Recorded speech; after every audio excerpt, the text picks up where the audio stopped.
Hello ladies and gentlemen, and welcome to this Let's Play of Attila. Now, this video is a bit late coming out, purely because of the issues that I've had with it running, as like, not with the game itself, but with Steam. With that all out the way, let's tell you about my first impressions of the game. My first gripe with the game is that, as you can see here, we have a graphical slider. Now, in my opinion, that is not good enough. You know, that should not even appear in a game like this. You know, we're not stupid. There is a custom window, which is very much appreciated, where you can do all your usual tweaks here and there. I'm actually going to turn anti-alias on, because and that's another thing. For some reason, this is a decent computer, and it tanks the hell out of it. I am running a sort of cheap-ish graphics card. As you can see here, it's a NVIDIA NVIDIA 760 GTX. I should have put that in, but you know, it's a fairly decent card. It's not the best. I know it's the lower end of the market, but it should be able to still run this game at a decent level. And so I was quite surprised when I first booted this game up. So without further ado, because I'm a long-standing Total War fan, I'm just going to jump straight into the game here and let you guys experience it. This is completely blind, so therefore I'm gonna you know, not be privy to any starting information, so bear that in mind. So right, what was I doing? Yeah, so let's start with the grand campaign here. And I'm going to start with the Barbarian Kingdoms. And I'm going to turn the advice on for now, because apparently there is a slight difference with how the game sort of operates and all that good stuff. So yeah, that's all good, apart from I do not like battle time limits.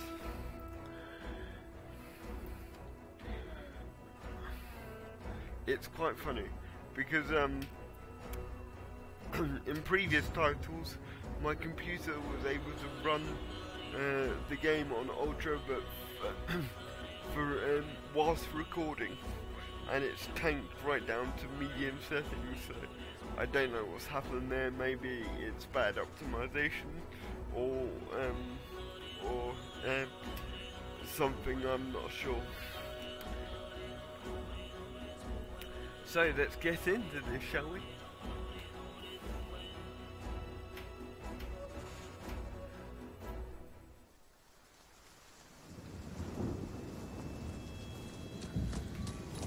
The air was filled with smoke and blood.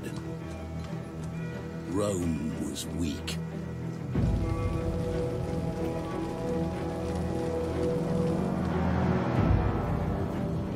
The tribes grew in strength and number. Their roots went deep, and they felt the earth's blood pounding through the land. But their borders were threatened, for a great storm raged in the east.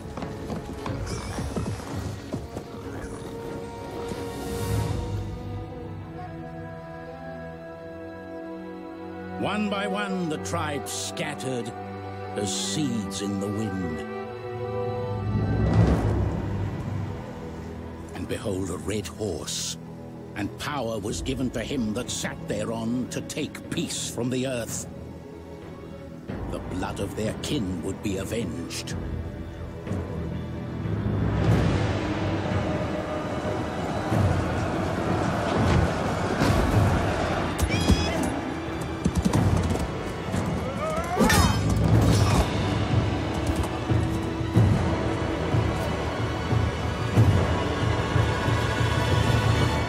Great hunters, they tempered their blades in Roman blood, and saw their once mighty walls reduced to dust.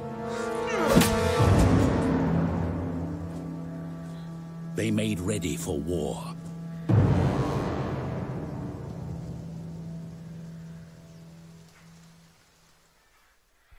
Pretty standard opening cutscene there.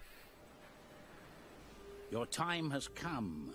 The Western Roman Empire is weak, beset by political turmoil, and with its military resources stretched thin.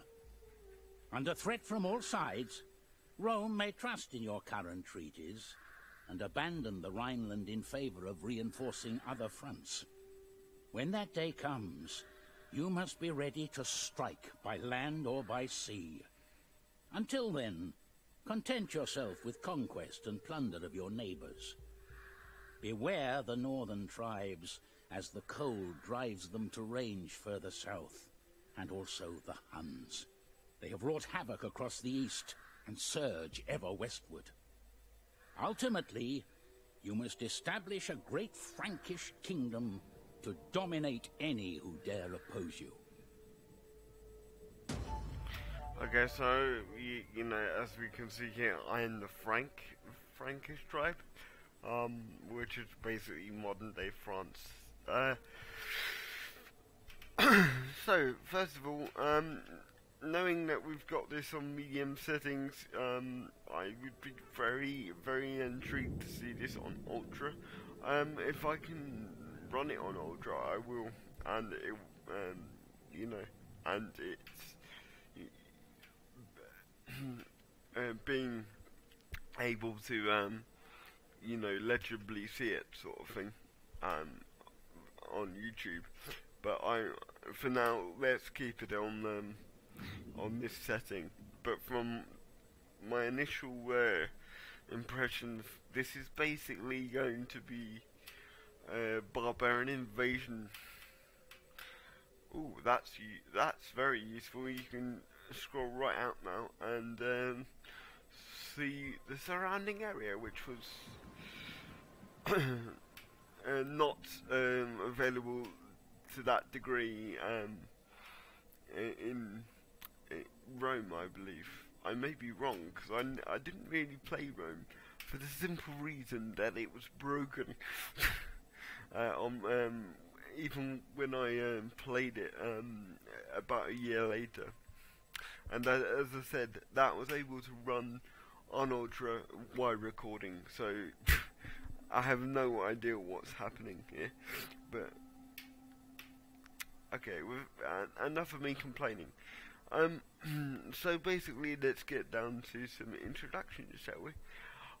My name is Strategic Win Gamer. I've been a long-standing Rome Total War fan, starting from Rome 1. Yeah, I have played the first couple of iterations of the series, but that is the game for me that first got my interests with regards to this series.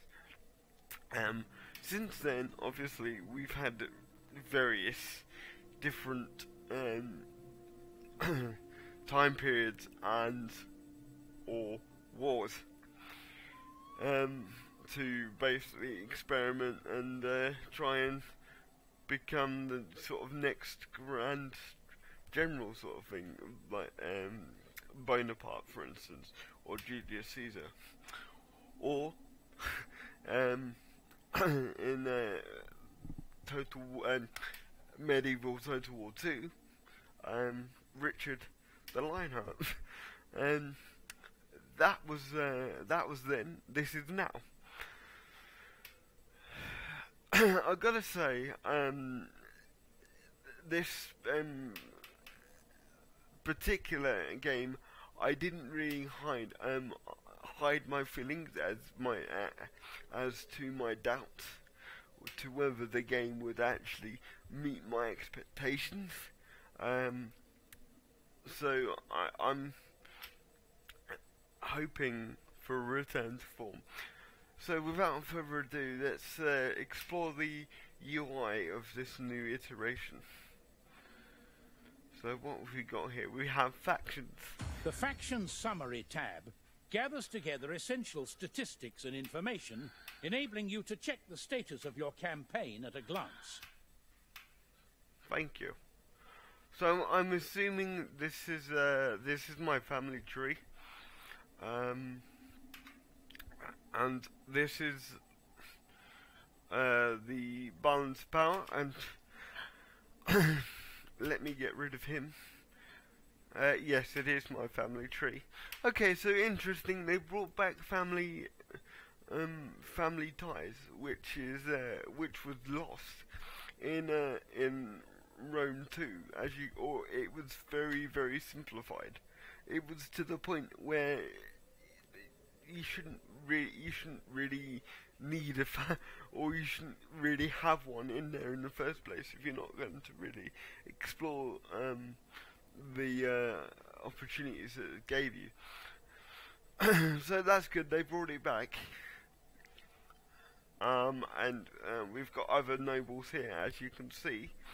And I can see that we've got certain political officers, which, as you may know, was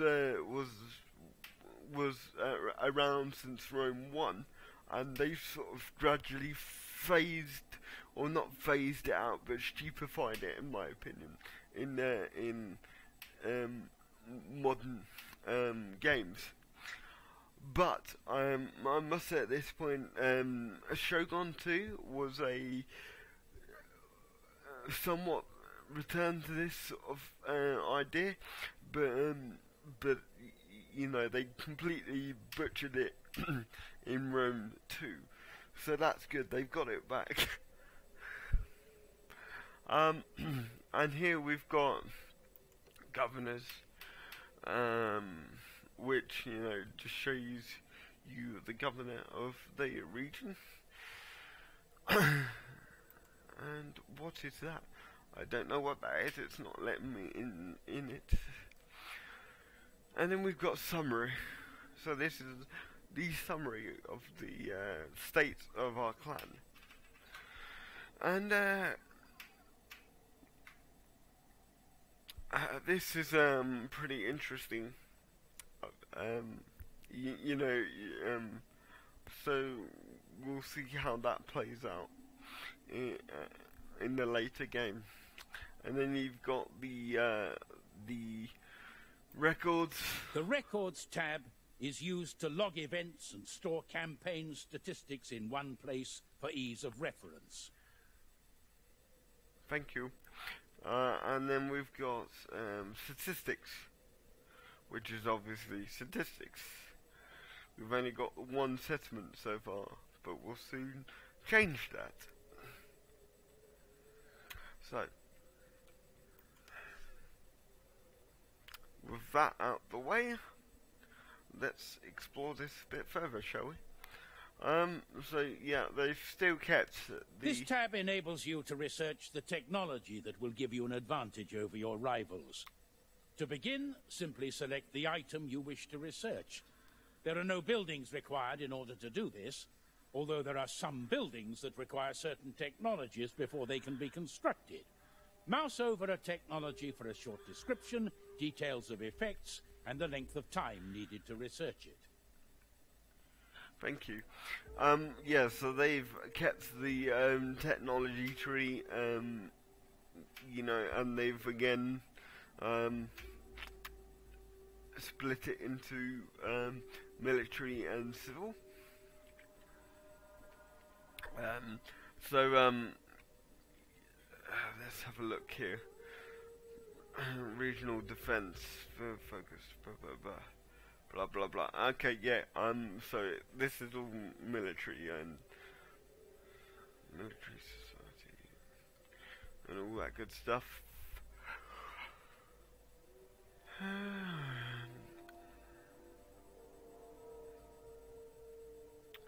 Okay. Okay. Okay.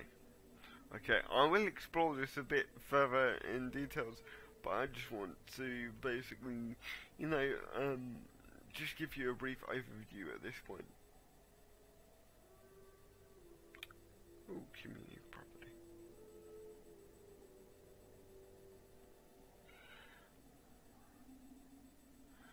Crafting, okay. Yeah, okay. And enough of this tab. So yeah, they've completely just kept that the same pretty much. And then, yeah, we've got the trade and finance here, which is pretty... In order to construct a proposal, double-click on a faction from the list, and then add diplomatic options by clicking on the Add Offer or Demand buttons and selecting one. The proposed deal will take shape on the negotiation table. Click on the button next to an option to remove it from a deal. When ready, click on the Propose Offer button. Right. So this is interesting. I think they brought back the fact that you don't have to find them. I think that, oh no, they're known factions. Okay, so we do have to find them again. Okay. So let's, for argument's sake, pick someone that's fairly strong, and we can try and negotiate a treaty. You honor us. There is food enough for 2 armies awaiting us when we have talked. Thank you. Let's see what options they've got for us. So yeah, this is pretty standard. Apart from this, what is this? Ask another faction to become travel. So this is basically the vessel tab. Okay, so they've kept that virtually the same. Okay. Little bit disappointing. I really wanted them to expand on the politics side of things, but as hang on, let me get rid of that. You've got different filters to help you distinguish between certain factions and whatnot. Okay, so yeah, you can basically see what's going on, and then from that point you can basically propose something to a certain tribe. So, for instance, if they were under siege, I'm pretty sure you could offer an alliance to a certain tribe. So that's just my opinion. Greetings, friend.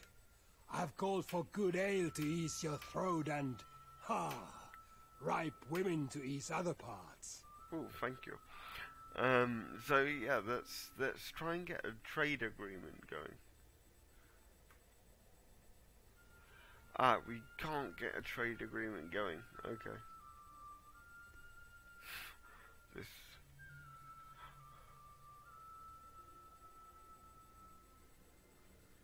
Let's try and defensive alliance is an obligation to support another faction only if it suffers an official declaration of war. If a member is attacked, its allies will be asked to join the war against the aggressor. Such an agreement can be upgraded to full military alliance, puppet state, or tributary state status. Okay, that's pretty good. That was pretty.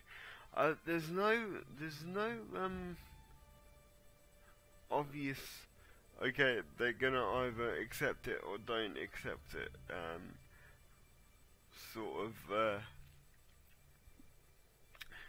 status, if you know what I mean. So, for instance, in Shogun, they gave you an indication on whether they would accept such a proposal.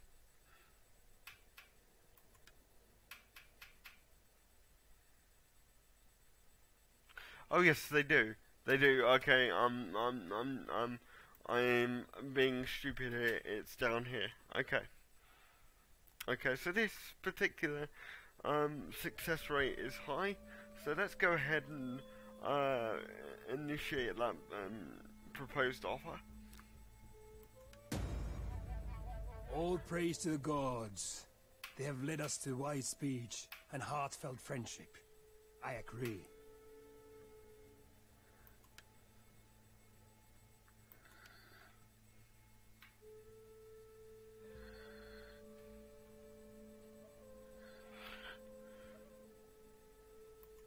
This option is used to broker military alliances. This allows you to call on an ally to provide assistance when at war, and likewise. Note that a refusal to provide military support when asked will instantly cancel the alliance between you. Right, so again, this is pretty low, so I'm not even going to bother asking for that. Who is nearby? The Saxons, lovely. And they're pretty powerful. We will gladly listen to your offers, but do not wrap them in lies. The spirits know truth. Wow, what is wrong with your face? Is that armor?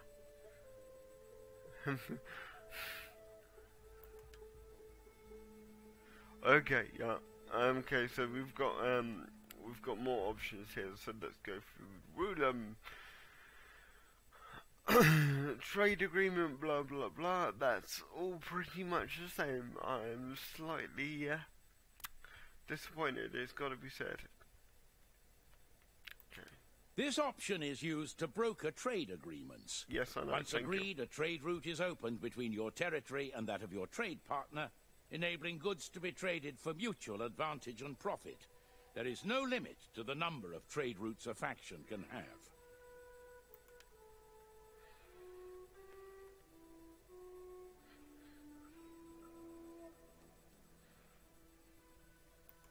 A non-aggression pact is an agreement between two factions not to attack each other.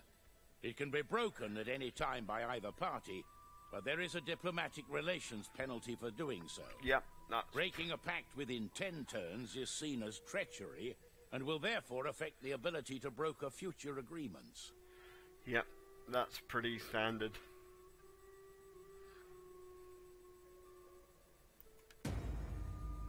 By all the gods, your word hoard is golden truth. I agree with my heart and tongue to all you say.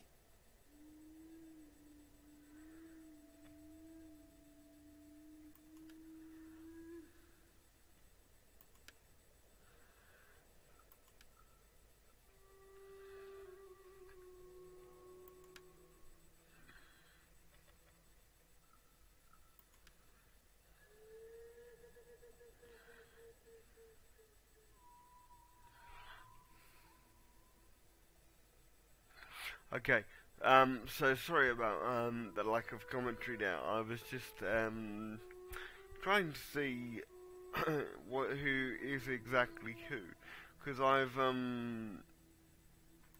obviously created an alliance, or not an alliance, but a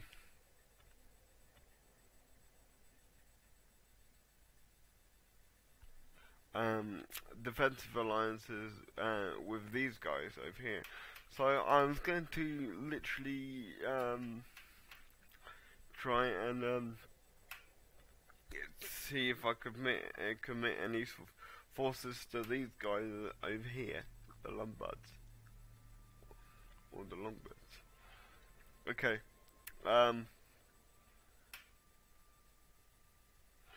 So without further ado, let's go into the settlements app because I'm again quite interested in how they've done this. As the main administrative centre in a region, the settlement contains both trade and military buildings. Settlements are the main consumer of food supplies in a province, so it is vitally important to keep food production buildings upgraded to avoid shortages. Wow, okay, this is slightly confusing than last time.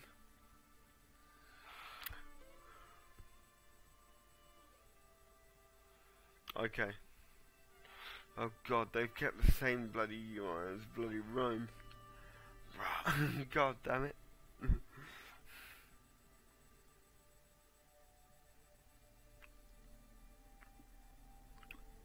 Public order, village, public order, okay. So these are the things that we can build in this particular area. And it will, I like going a military focus.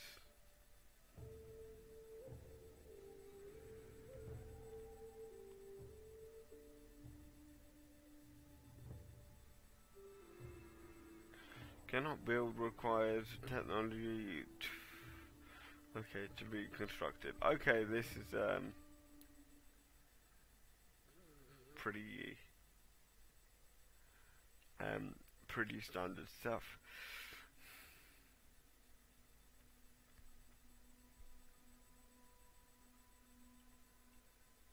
Convert, okay. No, I don't want to convert. And these are these guys over here. Okay, so we're getting somewhere.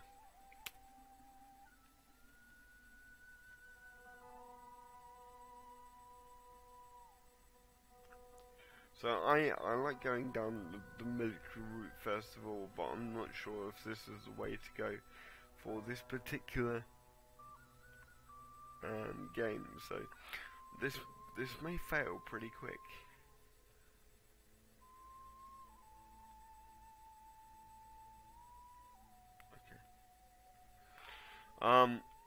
So let's do that, shall we?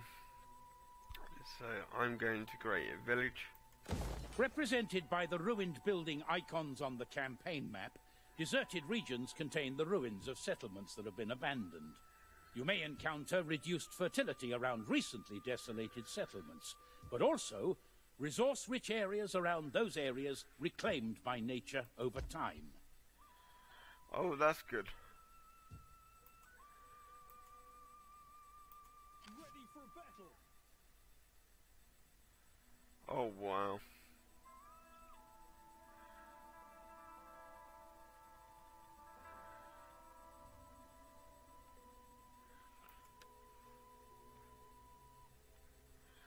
Okay, so these are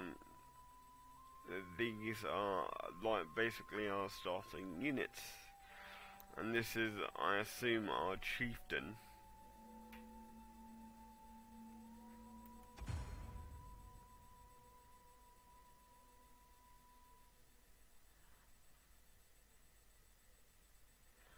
I just want to know.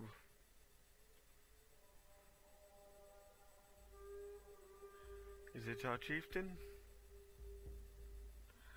I know it's a Germanic noble.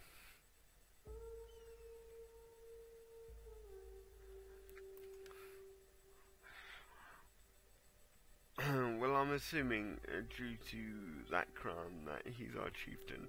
So ideally we don't really want that our men to be led into battle by him, because this is but it's our only army. Interesting. And there's no distinguishing borders, so you need to know tribes in that case, unless of course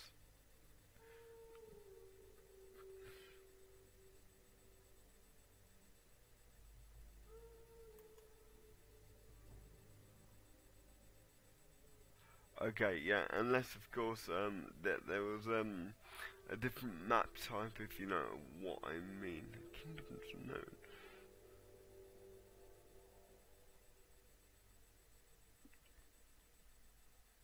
Okay, so they've moved everything from down here in terms of the statistic wise, and to up here and to up there. So let's create some new units. Very poor harm, low health. Ooh, okay. Good attack against cavalry, low health. So these are pretty standard units.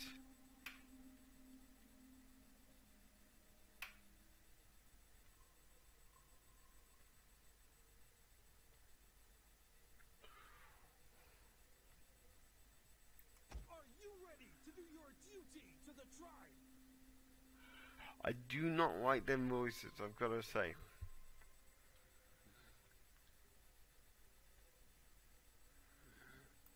We need good fighters.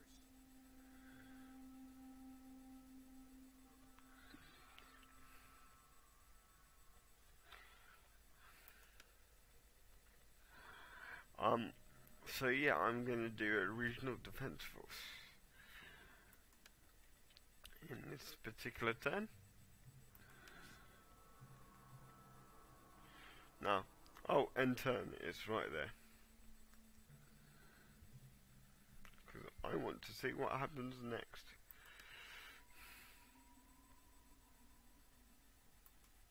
When you selected a faction, you also chose a family or party to represent within its political system.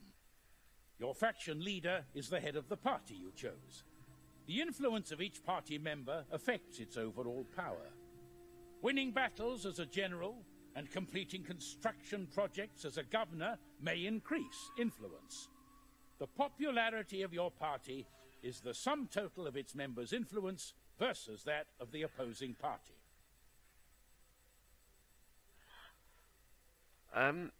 Yeah. Yes, game. But what is this? Faction heir? Well, who is he?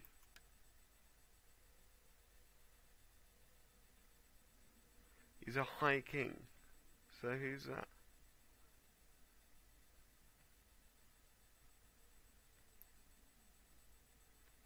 Are these dead people now?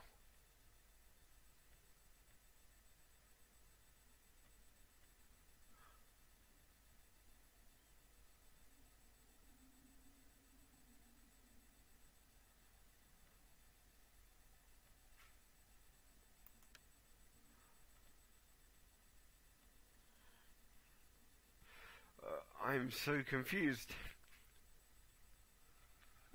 I am so confused.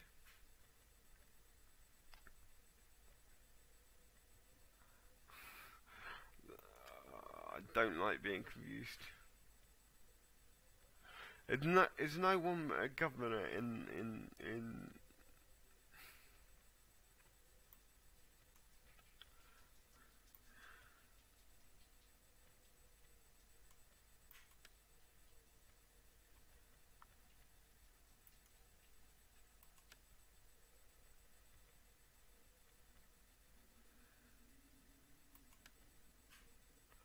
Oh, okay, so someone's got to be a governor of the region of a region. Okay, that makes sense.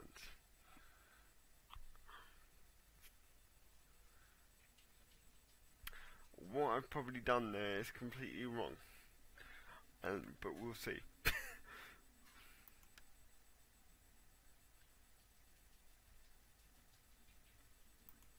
All factions have the option to abandon their settlements, desolating the surrounding region as they go. If the enemy is getting too close and it looks like you will lose a region, it is now possible to abandon its settlement, enacting a scorched earth policy to deny the invaders their prize.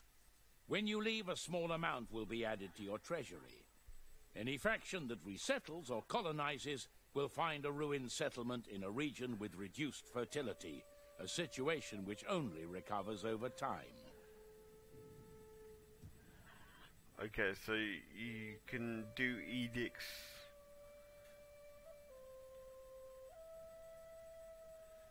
Again, right? No.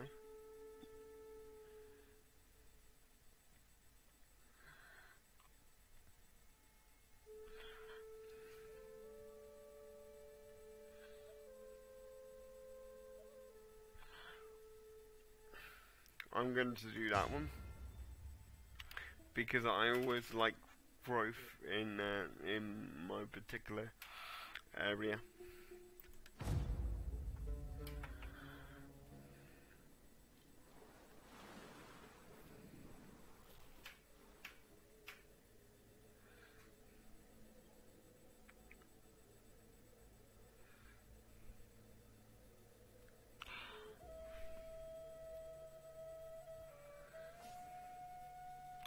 Okay, so yeah, as I suspected, no one's really going to attack us at this point, so the onus is on us to go forth and try and take this settlement. Declare war.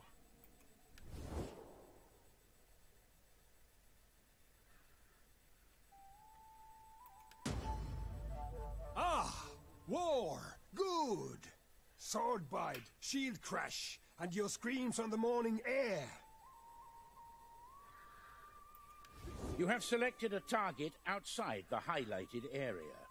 This means your character cannot reach its target this turn, provided that an enemy does not block them. A province consists of 3 regions, each one containing a settlement, the hub of... This tab shows all the units or ships available for recruitment in the selected province.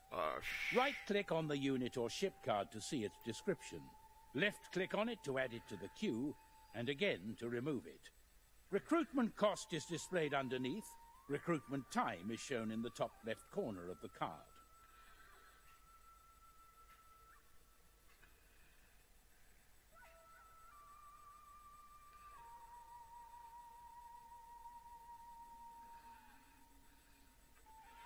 Okay, yep. Right, so it is then up to us to find the particular general that we need.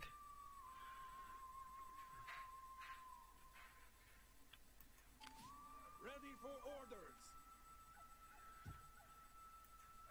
I want hourly patrols. Hang on 1 second. Yeah, I'm okay. I'm just recording, mate. Yeah. So at this point, I'm literally gonna try and just rush the opponent, and then hope for the best. I've put a small force back in our capital to try and protect us from any unforeseen attacks, but I doubt it's gonna happen.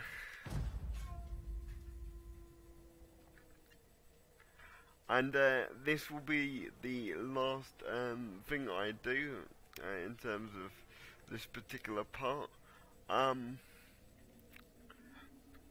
will do the battle for you guys, so you get a complete overview. Winning a battle isn't just about greater numbers. The balance of units and the general's ability are important factors also. Look at the strength ratio and any reinforcement information before committing yourself. But beware, if you are attacked, it may not be possible to avoid combat. The buttons on this panel represent your battle options. Mouse over each one to see what it does. Yeah, we already know that game, thank you very much. Yeah, as I was saying, this will be my last action before ending this part. And then there'll be more parts tomorrow. As I said, I just wanted to give you a complete overview of the game and my first impressions. So this will be my very first battle. I haven't done any battles whatsoever on this game, and therefore will probably lose badly. So bear that in mind. In fact, I completely forgot to check on the difficulty. During the deployment phase, you can secretly arrange your units inside the deployment zone before battle commences. When you're ready to fight, click on the scroll button. Yep, that's pretty standard stuff. Again, I don't really like to group my units because it will take me forever to do so, there'll probably be loads of screaming people in the comments. It's because it's just going to take far too long to do, and I've got a limited time, so yeah, bear that in mind. Take time to explore the battle user interface. Press buttons and click on graphic. Get ready to defend this area, men. Enemy reinforcements have been spotted. Oh, sugar. Odds expected. We shall not disappoint. Your position That's fine. and prepare. We shall not fall today. So I'm going to remain on the hill here because I believe it's the most advantageous point in at this moment in time. So hopefully the AI will goad itself into attacking me.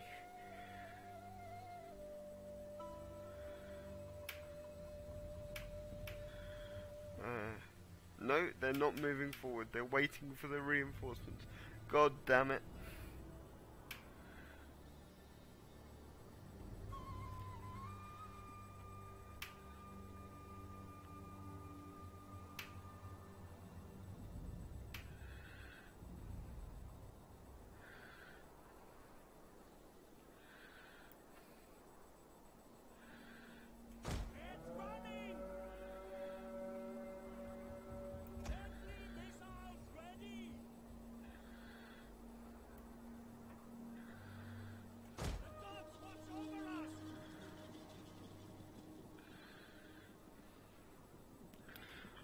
Yeah, so I'm going to bring the archers forward,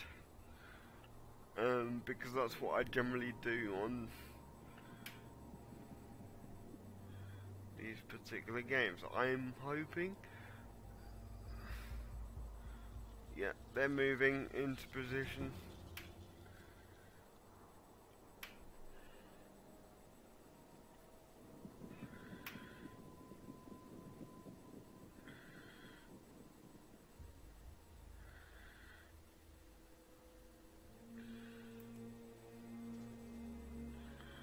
Are they running?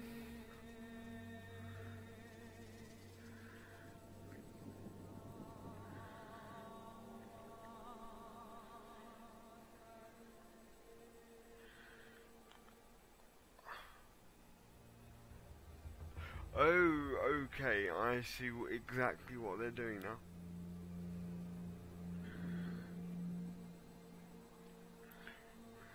Sneaky bastards. Excuse the language, people.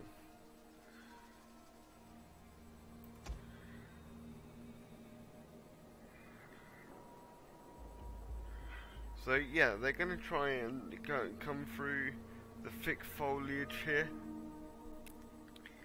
In which case, this is going to be interesting. But I'm not moving from this position. Apart from to face them.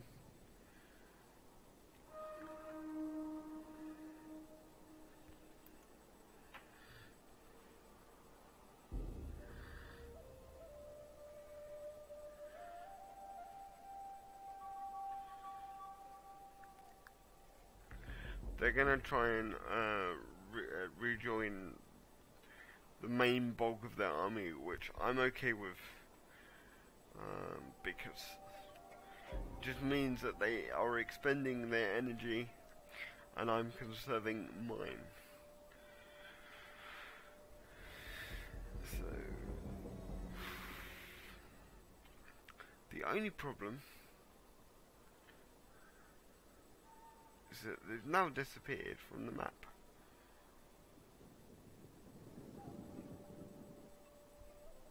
Shit. Again, I'm going to pause the game purely because I actually want to now reposition my troops.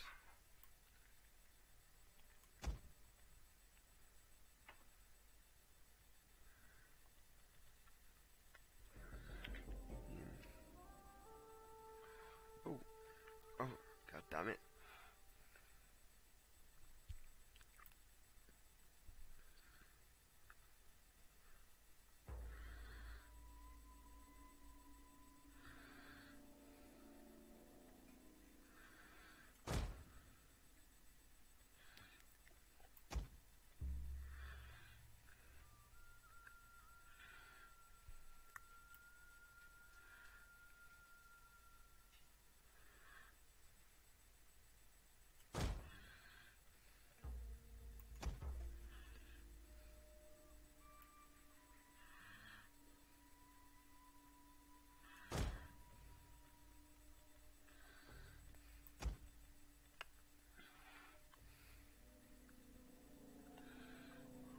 Again, sorry for the lack of commentary.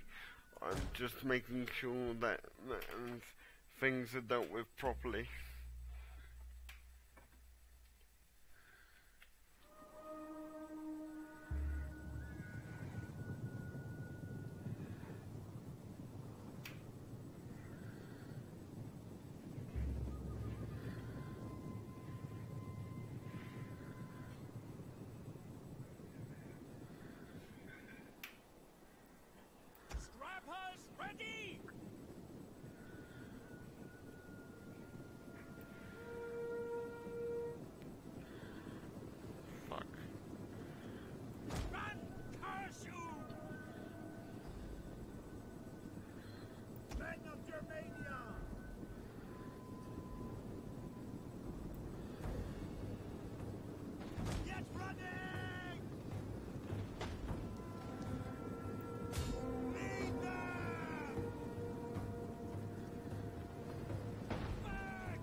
The men have thrown down their weapons and are fleeing! Oh dear.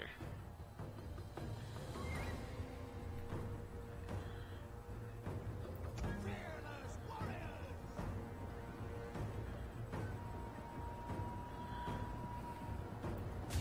Make them bleed! Warriors, withdraw!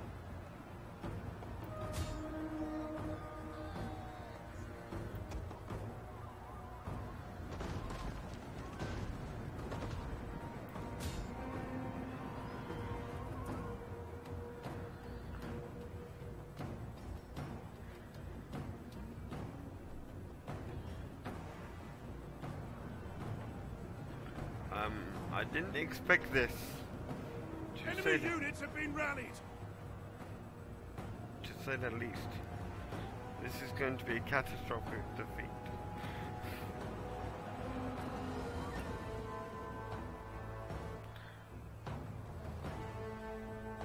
Ready! Fighters, ready!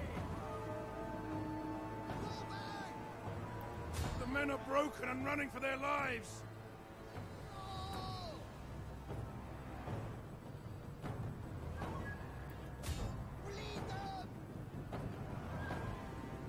We don't stand a chance! The enemy outnumbers us! Right.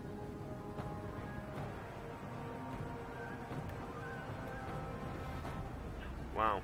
So I'm gonna know for next time.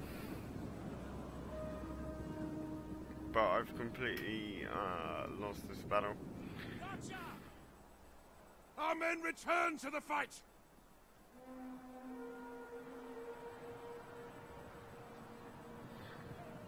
Freemen! Back! Live to fight another day! Got them! Fearless warriors!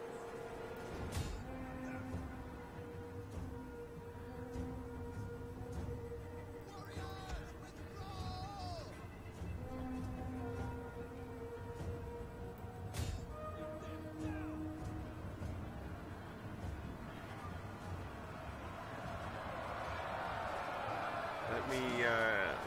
show you the chaos that is now ensuing because of my idiotic An entire unit has perished. behavior. Gotta say, the AI in this game, so far, has not been stupid.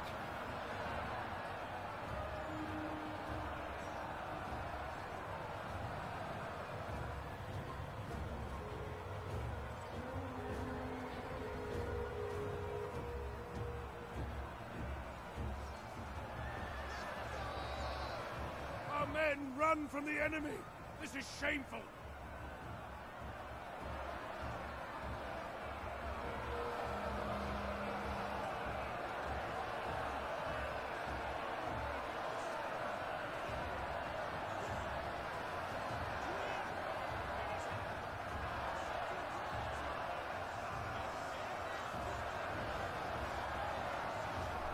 We have revealed their concealed men.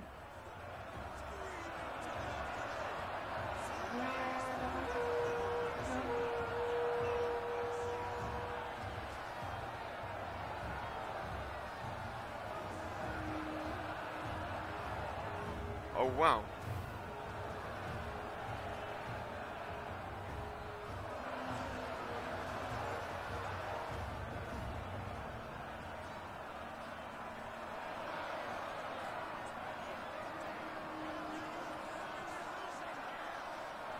The enemy refuses to admit defeat. Their unit has rallied. Our spears are yours.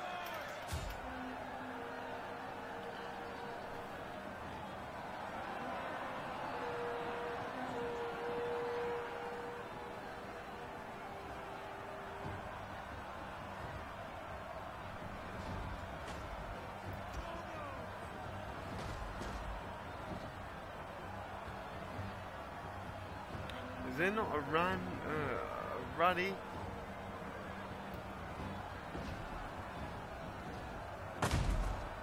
Oh my god, they've actually got siege equipment.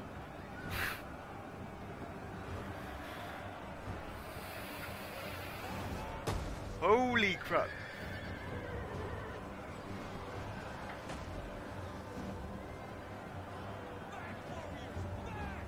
The men are broken and are fleeing.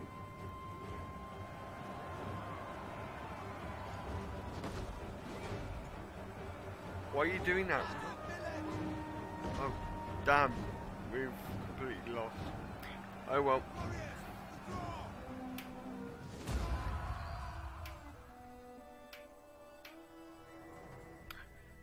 Well, I don't think that's as close as the game suggests. But I hope you've enjoyed this taster of Attila Total War. And please leave me a comment Battle to let me statistics know are displayed here, what along with the options particular to occupy, loot, faction sack, you or want me to raise play a as, captured and we'll settle. start the Let's Play proper.